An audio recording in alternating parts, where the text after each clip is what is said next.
Congo Austria News, toujours plus haut. Ceux qui y a le B à sa distribution album, les amabé, Kofi Sankara. Bon. Et là, ils ont ramabé et ben dans l'intention pour la boîte. Na la la ndo tonza mbola kasanga ndé bakota na gam balak sangate ndé bakota na gam na la en tout cas na utara église il y a un souci pour nanga na la mko na voiture na sambi na la voiture avec na li pongi butu ba ne osto bazola kisa bazole bisanga ndé bakota na voix que ce ba beti gam bran il faut ça la au meki on a méthode ba pesa bon moi on avait remis ko busenga balanga que yo il faut pas de répétition so yembi donc qu'est-ce c'était au mona ou yemba de sauter mais malgré qu'il me disait ça pour ça, parce qu'il c'est un grand. Et dès qu'il a donné le rôle à père, non, c'est un grand. C'est aussi mon souci. Mais par rapport à parcours, c'est comme si c'était mon souci. Alors j'avais préféré Hollande Chemin. Et aujourd'hui, il est fier de moi, je peux le dire. Dans le que soit un père, avant l'album, on est bima, parce que le producteur a qui date pour M. Salem non malamuté. Alors, les nationaux père avant album bima il faut ngana tout ça nini tout sur le bana benganga tout pesa ngani mo ngana benga là na yebisi ka producteur que père ago benga yi papa nanga passement de baby en wala producteur asiliki les ninga na bana mamna yo tout consort to bana mamna yo ninga ni père akoko côté aya za la quitter il a dit des choses là que je peux même pas étaler je peux même pas dire on a l'espoir. Okangola bande kona ngai solo na bilakeli mabe osalelaka biso ngoluna yo. Le parcours, votre magazine, les parcours, un espace où vous aurez toutes les vérités sur la culture congolaise, la culture africaine dans ses moindres détails. Ici, on ne parlera pas que de la musique, on va parler des comédiens, on va parler des plasticiens, des sculpteurs, on va parler de la culture congolaise dans ses moindres détails. Pour ces jours, nous recevrons pour vous Yannick Ngonde. Vous savez, c'est un nom qui est connu par le nom de Yannick Ngonde, connu dans la scène musicale congolaise. Yannick, bonjour. Bonjour. Il y a solo pour moi na Denis Ngonde. Mais beaucoup quand vous êtes ah, balobio yembaka. Ngate na le me balobio yembaka. Et là nze moi Denis Ngonde oyo bato basepela nango mingi nzembo ngo nazwiye kate solo okosala biso mwa extra natiki na maboko nayo libota na ngai olongolaka masumu kati na bango okangola bandeko na ngai solo na bilakeli mabe osalelaka biso ngoluna yo yemba Yesu Yesu Yesu osukola libota na ngai po babika.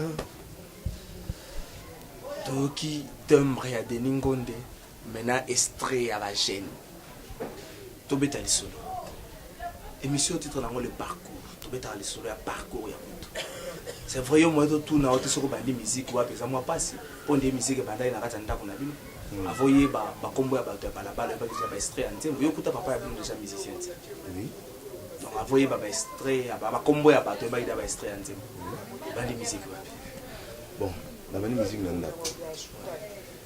Quand j'ai chanté à la maison, il y avait un ingénieur, comme on est à Bossani, Ray, ingénieur Ray. De l'autre temps, on a Cameroun, je ne sais pas côté Kounara. Il m'a découvert, mais nous on a belle voix, mais il faut qu'il y ait une église. Mais dommage, là on a une église, l'église on a une les chemins. Qu'est-ce que c'est pour notre temps? Non, il n'y a pas de problème. Pasteur, église, si on a sisi koyemba, parce qu'on a eu beaucoup de gamme, on a eu bande de musique, on a eu balandinga, pour n'avoir beaucoup de thé, pour n'avoir débutants. Parce qu'au il y avait des gens dans ce pays-là. oyemba bien so oyemba mawa so oyemba pesa posa olela so oyemba pesa posa osambela mais comme pasteur style na ezalaki chaud ye na oyo banzembo olemba ya mawa ya na loba na yo ba voix biscuit alors ça me décourageait un peu petit à petit et jusqu'à ce que ndeko moi yo benganga un frère pour moi yepi banzembo nizoleka nzego toka trésor aleka pe na TV mikolo ayo bisanga oh des baba fungu l'église. Il y a un truc qui est notre travail parce que musicien, pas avec musicien profane, apporte des babos à bon la unité. Apporte des babos personnels. Personnel. À même moi pour nous travailler en chorale. L'air apporte des babos moninga, attenga maman chef orchestre. Il y a chorale autobanaki. Voilà tu chef chorale na kombora. Non, pour la kombo ya non, même pas. Attenga par rapport il y a talent monaki. Parce que par rapport à ce que nous avons dit, moi, mon qui est pour nous, parce qu'on doit sous-estimer, mais pas grand chanteur. Il y a un moins implice, mon qui est. 2003, 2004 comme ça. Atinga, chef ya chorale. De travailler, on a toujours une ambition de voir mon comme un qui m'a changé la voix. On a d'autres fois des fois on a chorale, on a une voix, on a une voix parce que il y a été besoin de l'école. Petit à petit, à partir de la chorale, on a chorale la paix, on a améliorer ma capacité mouké. À partir de la chorale. Et comment est-ce que ça n'a pas passé? Ah, on a un chorale pour te bénir, on a un peu de voix mon corps. On a un peu de voix. Na la la ndo tonza mbola kasanga ndé bakota na gamme. Balak sangate. Ndé bakota na gamme na la en tout cas na utara église, il y a un souci pour nanga. Na la mko na voiture na sambeli na la voiture avec na la lipongi butu ba nesto. Bazola kisa bazole bisanga ndé bakota na voix. Question ba beti gamme bran, il faut ça la o meki on a méthode ba pesanga. Mais yekolo sala ngoboye okota. Mundo sa reteno. Pour qui mon na voix deuxième voix mesurée au mesuré oyembi. Je vous dis et je jure, na yeba yango na ndoto. Et à partir de là, on a compris que la musique est là. Et yango na qui poussé par l'esprit, conduit par l'esprit. Et à partir de là, on a eu la deuxième voix, on a eu améliorer. Na bandi nous avons eu la grâce, na côté na maman a pesingo banana encadré tout ça l'orchestre munene. Moi qui étais débutant, nous avons eu une dimension 2006. Il y a une charge à miner depuis 2006 tilelo.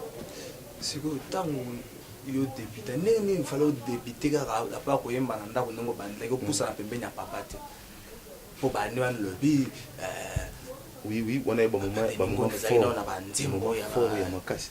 Mais ce qui est sûr et ça que ce qui est vrai ça que moni toko sa biso nyonso to uti place moko mais nzamba tracé mon chemin. Il y avait mon frère avant qui a chanté iyo elonga nanga. Il y avait ma sœur Judith Monde qui chantait déjà. Vous comprenez, bon, ça qui permet la vie. Mais Nganzambe, c'est comme si, à me mettre en place, on dirait la même chose. L'aide bandi préparation, père bandi préparation à l'album, il y a au Foucault Nyonga. Il y a un moment où il y a un fan de Sabiso, Libanda, avant je dis tout travailler, Nzembo, Oyo, Yemba, Nzembo, de Kiminga, Toyemba. Après ça, c'est pas vocal dans le studio, mais tu es ah ouais, ça sonne moto yemba. Bon, moi, on avait combien de booster, on va que il faut pas de répétition. So yembi donc qu'est-ce que c'était? Au monde, ou yemba de sauter. Mais malgré qu'il me disait ça, pour ça, yemba permet parce qu'il est, c'est un grand. Et dès qu'il a donné le rôle à père, non, c'est un grand. C'est aussi mon souci. Mais par rapport à mon parcours, à chemin, c'est comme si c'était mon souci. Alors j'avais préféré Orlando Chemin. Et aujourd'hui, il est fier de moi, je peux le dire. Dans le chemin à Kenaki. J'ai non seulement appris à chanter, j'ai aussi appris à prêcher, à modérer, dans la dimension peut-être en dessous de l'élo et servir rien à la manière en dessous. Parce qu'aujourd'hui, il n'est pas seulement chanteur, les pasteurs aujourd'hui. Il a une église qui l'encadre. Oh, sur Azate, c'est moi qui est là. Non, j'ai vite compris qu'il y a un zéro pour non seulement former dans ma musique, pas une au-delà. Ça m'a fait quand les Canadiens n'ont pas mis maillot au-delà. Après la période de passer par débat, on s'est retrouvé dans l'orchestre. Après temps dans l'équipe pas débat, les rapports de débat avant Koufra, on avait déjà l'orchestre. On s'est l'orchestre. Oui. Comment on Winners. Les gagnants. Oui, les gagnants. Donc, c'est depuis 2007 on a sorti avec une présentation officielle ya kopo wana Salam.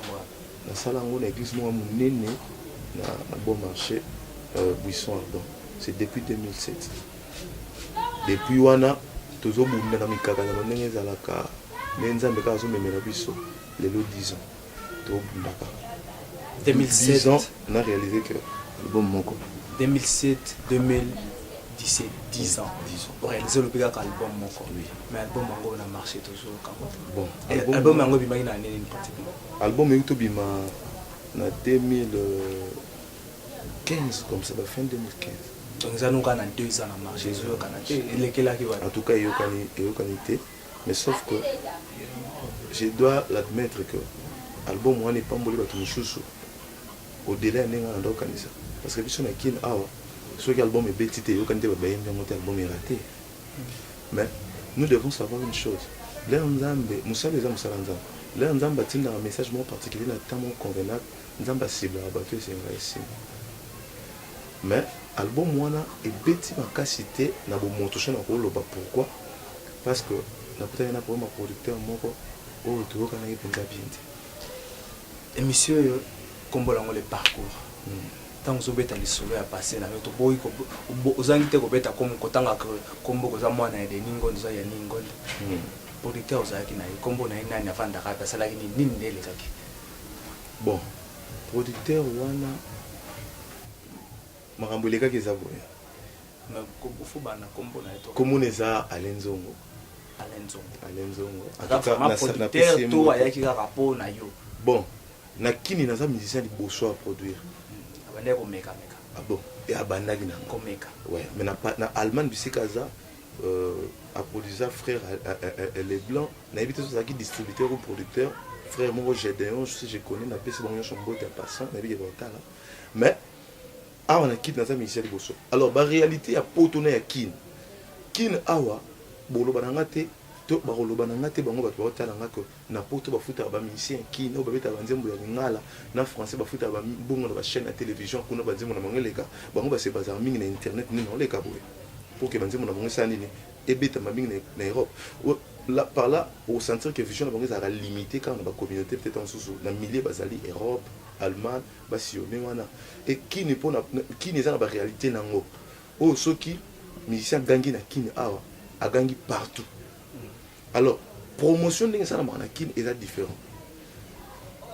émission internet ezalaka na baexigence ebele mpenza te par rapport à baémission ya tv par rapport à promotion ya tv omona alors promotion na kini awa esalamaki mpenza bien te et quand vous allez parler na bato bazalaki baene balobi na nga que naki osola na père alobi na nga avant album wana ebima parce que producteur ataki date promotion esalami no malamu te alors là nasoli na père abi na nga no avant album ebima il faut nga na ye tosala nini tosoloba na benga nga topesa nga nimero nga na benga là nayebisi ka producteur ke père abi obenga ye papa na nga plasma bébé bi yango wana producteur asiliki ndenge nga na bane makambo na yo to consort to bane makambo na yo ndenge nini père akokota ye azalaki te il a dit des choses là que je peux même pas étaler, je peux même pas dire on a l'espoir. Pour continuer à garder en contact. Vraiment. En tout cas, producteur wana asalange loko na carrière non muta salate. Atikali numéro 1. Je suis vraiment reconnaissant. Oui puis papa. Ndeto yemba banzi mbo mutu mo ngandimeli wa zimbongo na misa tsembongo na ye papa. Azu album abimisi a multiplier yango ebima na misa ba tuseka ndimela kiyo. Naza reconnaissant papa le makasi. Et reconnaissance wana et pour la carrière na mobile parce que ça alors là pour moi ça ça le mobile na liboso pour na ngalo la Michel liboso et azalo là monter liboso producteur liboso a marqué nga ataba obo ya bo sala plus que mais ya za monter liboso ndimelenga ningo de sens la reconnaissance aux autres ba na musique ya Congo ya la reconnaissance aux autres. J'ai appris la politesse. J'ai appris la reconnaissance. Reconnaissance n'a pas parlé un jour à Saranga Bolam. Attends, il y a musique. C'est ça. La vie continue. Si quoi, album en 2015, les autres en 2017, tous préparés. Bon, album est bimi. Il y en a bien ma casse. Mais na ça vraiment promotion suite à mbongo suite à mon bébé.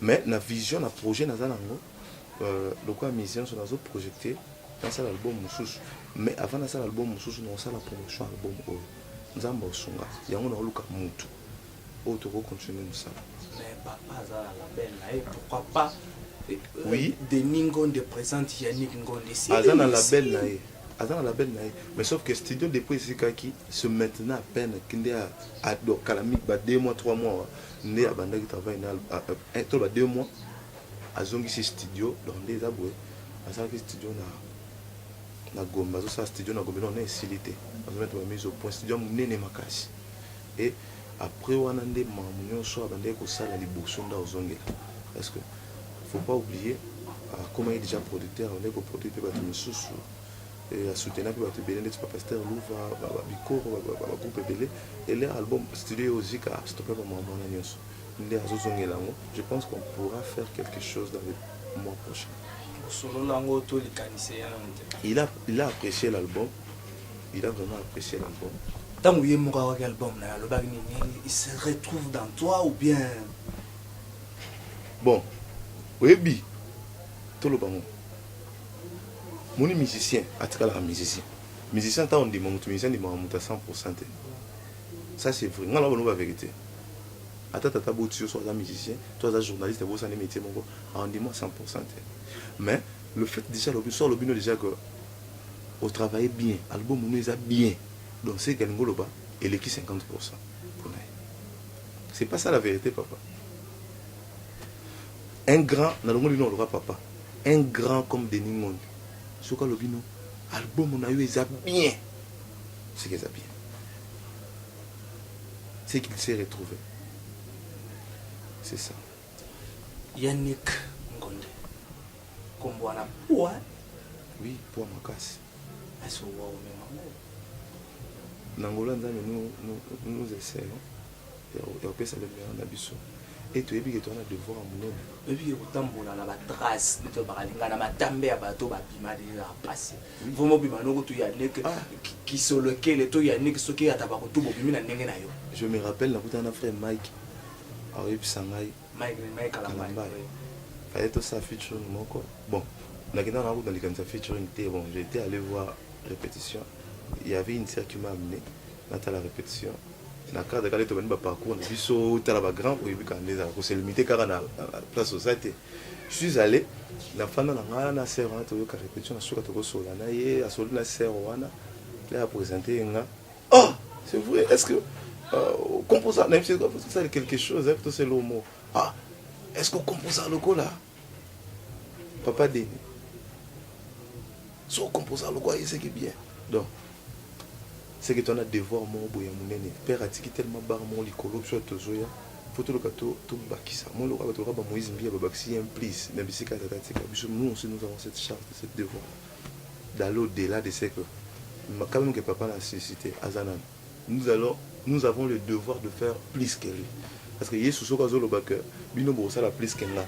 Il y a un mot. C'est que nous pouvons aussi au moyen du Saint-Esprit accomplir au-delà de lui. Que ces 10 ans que vous continuez à regarder, bateau, c'est là qui n'a pas bateau, en tout cas, je dois l'avouer que c'est difficile de maintenir bateau. Papa, c'est difficile de maintenir moto. Au Yebanité, on maintenir bateau jour. Jour où maintenir bateau pendant 10 ans na zone de magana 10 ans wana et aka bateau na bana bango tele bazanya bateau belé ba kenda misu ba yaya mais il y a ba pièce rare moko la carte ta bango mi bali misato o ba toujours fidèle on a le bana bango senzamba mukolo nzamba ko se décider ça nga bolam boza ba ki boso ngai lokola mutu no sala bolam ba vanza masala lokola on est à maloba au flatter bango te pour artiste voilà bon ouais oui il y a maloba tango ekoma bolam yé pour il m'a aimé la Michel Bakena voilà moi les qui là au s'accaparer na mo en tout cas na sambela nzamba sunganga pona moto ndolopi nzamba sunganga pesa nga makasho na sala bon boula yana bande ko mususu j'ai une sœur les lois Mbappé na Gaël na grand cœur mais sœur wana alobarana nga toujours il y a un musicien nga un musicien winner à chaque fois on a manifestation répétition ça là nana ndeko moko pesa moi imba nga na parcours na nga 10 ans ya pe pa na nga le base pas Mike donc na bana ko baleke pa na ba pe le ba grand mais à chaque fois na be mo reconnaître le roi tata bayaka so il faut ça là bilan à 10 ans et à winners pour le banisa positif ou bien ça négatif ou bien balotage des un peu net moitié bon dans le bango ça positif pourquoi parce que pour tenir kaka ko banda première année 10e année et à succès mais na 10 ans on avait des projets où ils allaient non réalisés et on a makambo to kutana il y a des hauts et les bas mais pour nangai dans le biais positif parce que na batumso ko tenir ata inanité na groupe ko kamba groupe ça makambo ça matata makasi parce que ils ensemble avec esprit les beaux 4 5 10 personnes parce que on a plus de 15 musiciens 10 15 personnes donc ah non des sous na ba faut na réduire ko na na nombre limité on met ba charge dans ce gros que beta boue aux temps sur moi $50 dans le va pour un bon côté ce que musicien mo temps sous ana ba problème autant ça sur le pièce de là il y a $10 ce que yo peut c'est temps sur 10 3000 francs au moment na papa alors beta li ba ko na motema encore bossa na ke boza et belé les rajoute 3000 on sur bokaboli bino son ndenge noko alors la bête a un nombre limité pour que soit se retrouver mais si je peux dire que par rapport à bilan c'est positif le bino bana il y a bana ya trop d'exigences au producteur ayo senga bambongo pelé donc on négocier un mot sur producteur à lobby le to chara te faire alors papa jamais vous êtes trop exigeant yo sur producteur ya na ba combien nga so producteur aye na ba combien bon le bango na producteur ya na ba combien era lisolo sikoyo era babilo mususu papa funa lo bango ka nde na zaboye na sala na ko makasi te producteur na yemo ye bakaka par rapport à talent mon epananga après ça en commun mais sauf que j'ai un manager pour soi si ce qui c'est que c'est là et fungami pour nayo la Kofi Central il faut reconnaître que non il faut reconnaître que la belle wana na vitesse par rapport à la belle mieux sur Kin ouais Kofi Central il faut pas parler de la personne de Kofi, il faut parler de l'entreprise Kofi Central oui sur la produire moto il y a aucun producteur ou ya na Kin na chaka ça campagne le roi Kofi ba média nyonso ko ba na RTNT na média suka ba pano ekomata maître Kim ça obeta na Kin faut ko bango na moni pano soki mibale ambisipe sozo kota na kombe moko na kitambo msusu sozo kota na kombe mais soza Kofi mona banda matadi kibala c'est vrai ça ti ezo kende kota chango mona ka Kofi producteur Kofi Central producteur artiste Kofi Central producteur artiste il faut reconnaître amour parce que depuis année passée l'artiste baleki na Kofi Central et il faut parler nani José Nzita était na Kofi Central l'année passée artiste baleki belé mais artiste il y a des artistes qui sont revenus à plusieurs reprises surtout ni ba on va le bac non la personne au bon na kana entreprise ça yemo parce que tant gozo caché na yemo tam so ça na été aujourd'hui caché na yoko na bo signer ba contrat au sali pub na promotion bandi jour en fait ce qui y a le bi à ça la distribution album na les amabe Kofi Central bon et là que ça la ramabe et ben dans l'intention par là je vais dire quoi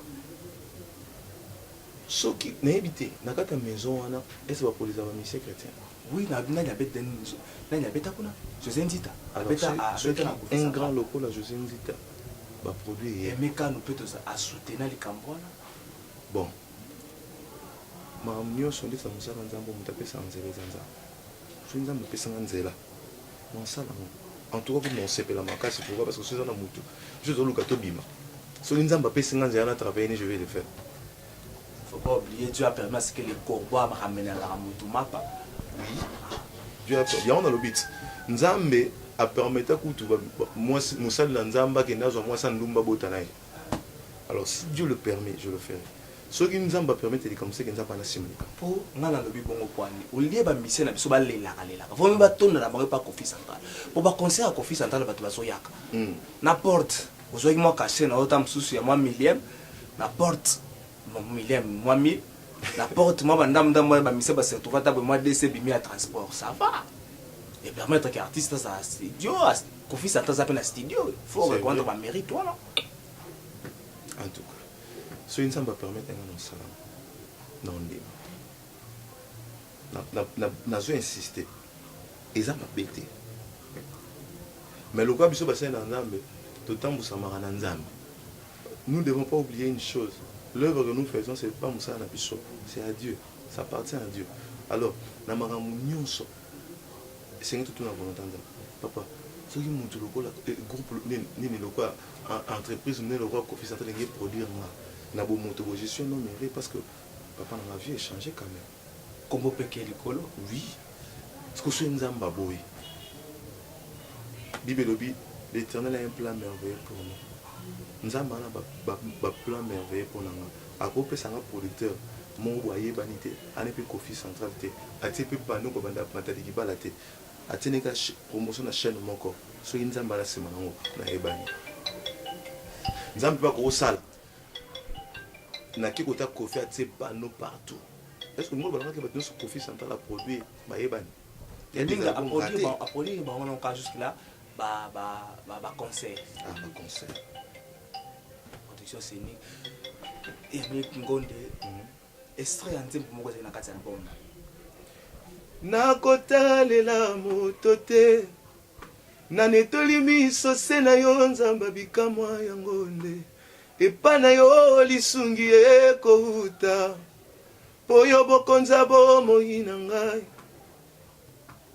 bato ya mokili batonda na lolendo na bokotalela bango nakufa soni yawe nataleli yo nabeleli yo yo nde Nzambe nanga kolo nanga pene na yo elonga mosika na yo libebi pene na yo elonga Yesu mosika na yo libebi.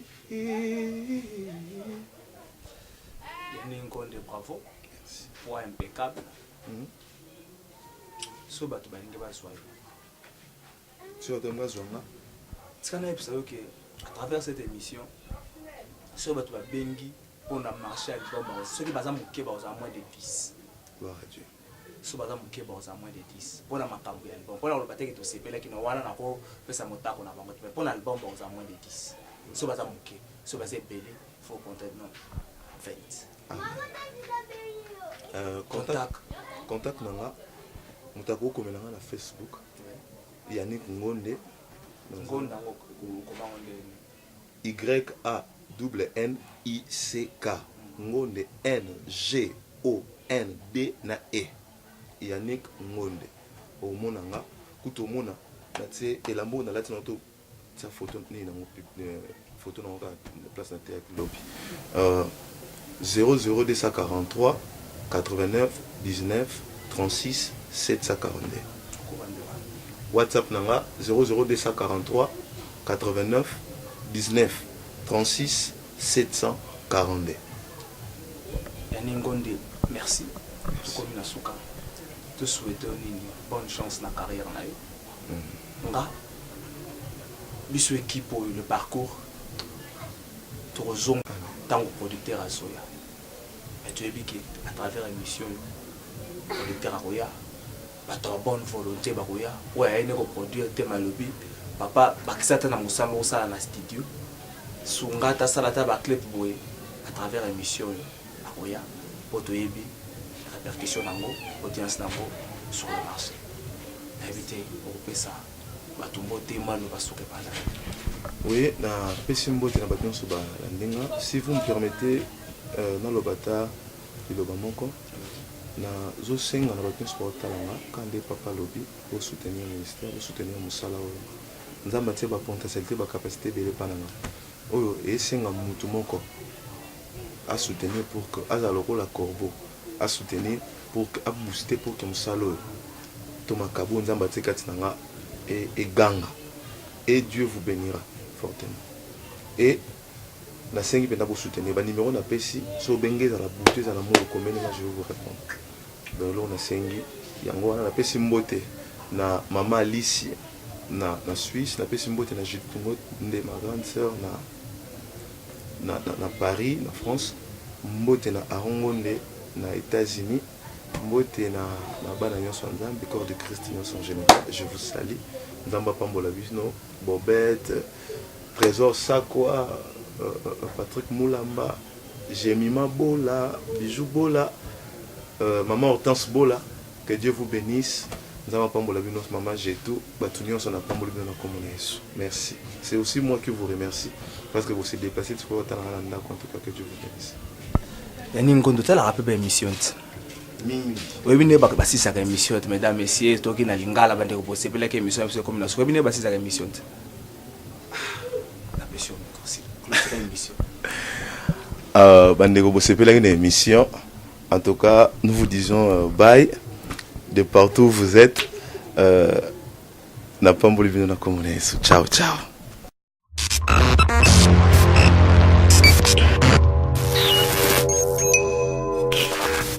Congo Austria News, toujours plus haut. Vous voulez tout connaître de l'actualité de la République démocratique du Congo? Vous souhaitez être au courant des dernières nouvelles à propos de l'Autriche? Sans jamais perdre de vue l'actualité internationale? Alors Congo Austria News est fait pour vous.